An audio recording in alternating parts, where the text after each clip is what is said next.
নমস্কার বন্ধুরা, সকাল সকাল ঘুম ভাঙলো পাশের এলাকার বিয়েবাড়ির গান দিয়ে। সকাল সকাল ওরা এত জোরে জোরে বিয়েবাড়ির গান লাগিয়ে দিয়েছে যে ওদের গান শুনেই আমার আজকে ঘুমটা ভাঙলো।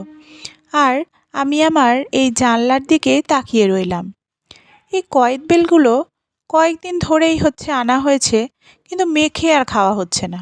রোজই ডিউটি, কখন আর মেখে খাবো? তো আজকে চলুন এই কয়েদবেলগুলো অবশ্যই মেখে নেব। তাই জন্য আমি আস্তে আস্তে রান্নাবান্নার কাজও শুরু করে দিলাম। দেখুন, আজকে বানাবো ইনস্ট্যান্ট পোলাও। কি কি দেব না, চাল ধুয়ে দিয়ে দিয়েছি, এর মধ্যে আমি দিয়ে দিয়েছি নুন, হলুদ, একটু আদা বাটা, একটু চিনি, তারপরে লঙ্কা চিড়ে দিয়ে দিয়েছি, একটু মটরশুঁটি অ্যাভেলেবেল ছিল বলে দিয়ে দিয়েছি, একটু গাজর গ্রেট করে দিয়ে দিয়েছি, আর একটু কিশমিশ দিয়ে দিয়েছি। আর যতটা চাল তার ডবল পরিমাণ জল দিয়ে বসিয়ে দিয়েছি।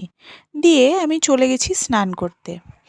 স্নান করে এসে পুজো টুজো করে নিয়েছি। পুজো টুজো করতে করতে আমার পোলাওয়ের 2টো সিটি পড়ে গেছে। তো দেখুন, এইটাই হচ্ছে আমার ইনস্ট্যান্ট পোলাও। আর কি কি বানালাম সেটা আর আজকে সময় হলো না, কারণ আজকে রবিবার। মেয়েরা গেছে গানের ক্লাসে। তো আরও প্রচুর কাজ ছিল ঘরে, তাই জন্য ভিডিও একদমই করা হয়নি। তো অবশ্যই জানাবেন যে এই পোলাও, ইনস্ট্যান্ট পোলাও আপনাদের কেমন লাগলো।